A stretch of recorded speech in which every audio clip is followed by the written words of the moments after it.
आपने बहुत बार नोटिस किया होगा कि हमारे रिलेशनशिप में हम कई बार जो इनडायरेक्टली बातें की जाती हैं जो कि हमको समझ में आती है उसको भी इग्नोर कर देते हैं। खास करके तब जब वो चीज़ हमारे लिए नेगेटिव हो या फिर ऐसी चीज़ हो जो आप नहीं सुनना चाहते हो। वो सामने वाला आपको इनडायरेक्टली कहने की कोशिश कर रहा होता है लेकिन आप उसको समझना नहीं चाहते और ना ही आप उसको दोबारा पूछते हो। अगर उसने कहा नहीं, जैसे आपने पूछा कि आपका मूड ख़राब है क्या, उसने कहा नहीं, आपको फील होती है वो चीज़ कि उसका मूड ख़राब है डेफिनेटली, अब वो नहीं बता रहा है आपको, लेकिन बावजूद इसके आप उस चीज़ को इग्नोर कर देते हो और ये सोचते हो कि हाँ, ताकि आगे चल के अगर उसने बोला कि मेरा मूड ख़राब था तो तुमने मेरे को सपोर्ट नहीं किया, तो उस केस में आपके पास बात करने के लिए एक चीज़ रह जाती है कि भाई साहब मैंने तो आपसे पूछा था लेकिन आपने कहा था कि नहीं, तो मुझे लगा कि आपका मूड ख़राब नहीं होगा।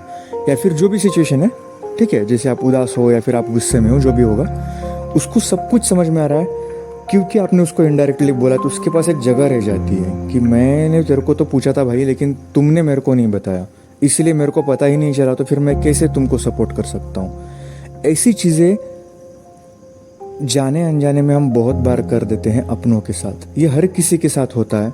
अगर आपकी गर्लफ्रेंड है, बॉयफ्रेंड है, हस्बैंड है, वाइफ है, बहन है, भाई है, आप वो चीज़ डायरेक्टली कभी नहीं सुनना चाहोगे जो आप नहीं सुनना चाहते खुद के बारे में या किसी के बारे में, और इनडायरेक्टली कहने से कोई फ़र्क नहीं पड़ने वाला क्योंकि आप उसको समझना ही नहीं चाहते हैं, बल्कि समझ जाते हैं लेकिन समझना चाहते नहीं हैं। तो दो चीज़ें अलग हैं। समझ जाते हैं का मतलब ये है कि आप सब कुछ समझते हैं, लेकिन समझना नहीं चाहते का मतलब ये कि आपको सब कुछ पता होता है बावजूद उसका आप इग्नोर कर देते हो ताकि सामने वाले को टैकल करने के लिए आपके पास एक पॉइंट रहे।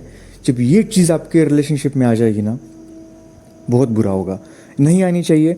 आपको समझना पड़ेगा हर किसी को कि आप सबको एक दूसरे को समझना पड़ेगा, एक दूसरे के बारे में इनडायरेक्टली चीज़ों को पकड़ना सीखो। उससे क्या होगा, उससे अंडरस्टैंडिंग बढ़ेगी और अंडरस्टैंडिंग रिलेशनशिप की बैकबोन है। आप अगर अंडरस्टैंडिंग आप दोनों के बीच में, तीनों के बीच में, रिलेशनशिप में, किसी भी रिलेशनशिप में अगर नहीं है, माँ बेटे के रिलेशनशिप में तो अंडरस्टैंडिंग का कोई रोल नहीं होता, हालांकि बेटे को माँ को समझना पड़ता है, दोनों को समझना पड़ता है, इसमें भी होता ही है एक्चुअली, बट उतना नहीं होता जितना बाकी रिलेशनशिप में होता है।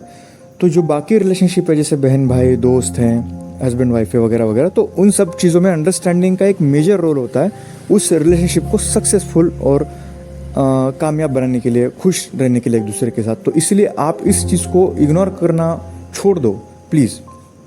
मतलब खुद को स्मार्ट साबित करने की ज़रूरत नहीं है। कई बार हम लोग खुद को स्मार्ट साबित करने के चक्कर में सामने वाले को टेकिंग फॉर ग्रांटेड ले लेते हैं। और एक बात ध्यान रखना, डार्क साइकोलॉजी क्या कहती है, आजकल लोग बहुत डार्क साइकोलॉजी को यूज़ करते हैं ना, कि जैसे अगर आप सामने वाले को इग्नोर करोगे तो आपकी वैल्यू करेगा। एक चीज़ ध्यान रखना, आप अगर आप सामने वाले को इग्नोर करोगे तो वो भी आपको इग्नोर भी कर सकता है। तो उसका रिएक्शन नहीं, क्या मतलब रिवर्स रिएक्शन भी हो सकता है आपके लिए, जो आपने सोचा नहीं होगा वो आपके साथ हो सकता है। उसके लिए भी आपको तैयार रहना पड़ेगा। और अगर आप उस चीज़ के लिए तैयार हो तो फिर ऐसी चीज़ें करो, अगर आप नहीं हो तो प्लीज़ ऐसी चीज़ें मत करो। इससे कुछ नहीं होने वाला है। आपको लगता है आप बहुत स्मार्ट हो, आपको लगता है आप जीत गए हो, लेकिन वो जीत किसी काम की नहीं है, क्योंकि सामने वाले ने जो आपने किया है वो समझता है। देखो, उसको भी पता रहता है कि आपने उसको इग्नोर किया है, वो भी समझ जाता है कि जो उसने कहा, वो जो बात थी जो इनडायरेक्टली उसने कही थी, वो आपको समझ गया है कि वो इनडायरेक्टली क्या कहना चाह रहा है। लेकिन फिर भी आप जता नहीं रहे हो कि आपको ये चीज़ समझ गई, वरना आपको एक्सप्लेनेशन देना पड़ेगा, वरना आपको उसको सपोर्ट करना पड़ेगा, वरना आपको उसकी बातें सुननी पड़ेंगी जिसमें कि नेगेटिविटी भरी हुई पड़ी होती है उस टाइम पे जब वो परेशान होता है तब, राइट। वरना आपको ये भी हो सकता है कि वो आपके बारे में कुछ बोल रहा हो इनडायरेक्टली, लेकिन आप नहीं समझना चाहते क्योंकि आपको खुद के बारे में नेगेटिव चीज़ें सुनना अच्छा नहीं लगता। तो ये सारी चीज़ें बहुत इंपॉर्टेंट है। एक बात ध्यान रखना, आपकी गलतियाँ आपको इम्प्रूव करवाती है। और एक चीज़ बताऊँ, जो सामने वाला इंसान आपकी गलतियाँ पकड़ सकता है ना, हालांकि बहुत बार क्या होता है कि हम ऐसा भी सोचते हैं कि सामने वाला तो सिर्फ गलतियाँ ही निकालते करके, लेकिन एक आध दो इंसान आपकी लाइफ में ऐसे होने चाहिए जो सिर्फ आपकी गलतियाँ ही पकड़ें, ठीक है ना। बाकी तारीफ़ करने के लिए तो पूरी दुनिया पड़ी हुई है। आप कोई भी ड्रेस पहन के जाओ, किसी को पूछ लो मैं कैसा लग रहा हूँ या लग रही हूँ, वो अच्छा ही बोलेंगे, आपको बुरा कभी नहीं बोलेंगे। तो दो एक इंसान ऐसे रखो जो आपको रियल मिस्टेक को रियलाइज़ करने की, मतलब उनमें कैपेबिलिटी हो, आपकी रियल मिस्टेक को रियलाइज़ करने की उनमें कैपेबिलिटी हो, ताकि आप इम्प्रूव कर सको खुद को। ये बहुत ज़रूरी है रिलेशनशिप में या लाइफ में, दोनों जगह पर, ठीक है। तो ध्यान रखना, आप इनडायरेक्टली जो चीज़ें आपको समझ में आ रही है उसको प्लीज़ आसानी से इग्नोर मत करो। हाँ, अगर उसका बैड इम्पैक्ट पड़ रहा है बहुत ज़्यादा आपके रिलेशनशिप पे या फिर आपके काम पे, थोड़ा बहुत ठीक है, चल जाता है, लेकिन इसका मतलब ये नहीं कि आप हर बार वही चीज़ करोगे। Dark psychology is good, I mean not good but good, okay, क्योंकि हर चीज़ जो आपका भला करे वो तो ठीक ही होती है, इस दुनिया में चल रहा है आजकल कि जो चीज़ आपका भला कर रही है चाहे वो जैसी भी हो वो अच्छी है, दैट्स फाइन, नो इशू। लेकिन एक बात ध्यान रखिएगा, आपका जहाँ प्रॉफिट बेनिफिट हो रहा है उधर पे किसी का नुकसान नहीं होना चाहिए। आप किसी के इमोशन के साथ मत खेलो। किसी दिन पता चला, जैसे बहुत जब ज़्यादा कर बैठते हैं हम लोग, बहुत बड़ा डार्क साइकोलॉजी जो बहुत ज़्यादा यूज़ करते हैं लोग, मतलब हद से ज़्यादा, उतना करना नहीं चाहिए लेकिन करते हैं। जब आप इतनी डार्क साइकोलॉजी यूज़ करते हो ना कि सामने वाला जो है वो आपके बिना रहने लग जाता है। मतलब वो जो आप बोल रहे हो ना, मेरे को वैल्यू चाहिए, मेरी रिस्पेक्ट नहीं करते हैं, तो बड़े बड़े वो शॉर्ट वीडियो डाल के रखे हुए हैं कि अगर आप रिस्पेक्ट करवाना चाहते हो तो सामने वाले को ज़्यादा इग्नोर करो। मत करो ज़्यादा इग्नोर जानबूझ के मत करो। काम में हो तो अलग बात है, लेकिन जानबूझ के इग्नोर नहीं करना चाहिए, वरना वो चीज़ आपके ऊपर थोड़ा सा मतलब आपको ट्रबल दे सकती है। फिर हो सकता है आप उनके पीछे पड़ जाओ और आगे भाग जाए वो, ये भी तो हो सकता है ना, क्योंकि जैसे आप आगे भाग रहे थे जब वो पीछे पड़े हुए थे, तो उल्टा भी हो सकता है। तो इसलिए इस चीज़ को ध्यान से करना, जो भी कर रहे हो ओवर मत करना, वरना आपके ऊपर आगे गिर सकता है सब कुछ, और जब आपके ऊपर गिरेगा तो आपसे संभाला नहीं जाएगा, क्योंकि आपने वो एक्सपेक्ट नहीं किया होगा। आप इधर बिजी रहते होंगे यही सोचने में कि मैं यहाँ ये कैसे कर सकता हूँ, लेकिन पीछे से आपके ऊपर अटैक हो जाएगा, ऐसे समझ लो। उस केस में आप सावधान नहीं रहोगे और आप बुरी तरीके से फंस सकते हो, इसकी कोई गारंटी नहीं है, ठीक है। ये चीज़ दो धारी तलवार है, दोनों तरफ से मारती है डार्क साइकोलॉजी, तो इसको सोच समझ के यूज़ करना पड़ता है। अगर कैपेबिलिटी है तभी यूज़ करो, वरना मत करो। और समझो देखो, अगर सामने वाला परेशानी में है और आप उसको नहीं समझ रहे हो तो फिर आप कभी ना कभी तो परेशानी में आओगे। एंड ट्रस्ट मी, कोई ऐसा इंसान होगा जो आपको नहीं समझेगा फ्यूचर में। वो कहते हैं ना कि जैसे अगर आप किसी को इतना भी ये मत करो, किसी के साथ इतना भी बुरा व्यवहार मत करो, या फिर किसी को इतना ही इग्नोर करना मत शुरू कर दो कि सामने वालों को आपके बिना रहने की आदत पड़ जाए, राइट? इतना मत करना। चलिए, एक चीज़ रह गई थी कि इसके पीछे जो इंटेंशन होता है ना वो अच्छा नहीं होता मैक्सिमम लोगों का। ज़्यादातर केसेस में क्या होता है कि ये इंटेंशनली किया जाता है और बुरे इंटेंशन से किया जाता है। वो चाहते हैं कि मैं डोमिनेट करूं अपने रिश्ते पे या फिर सामने वाले के व्यक्तित्व पे मैं डोमिनेट करना चाहूँगा।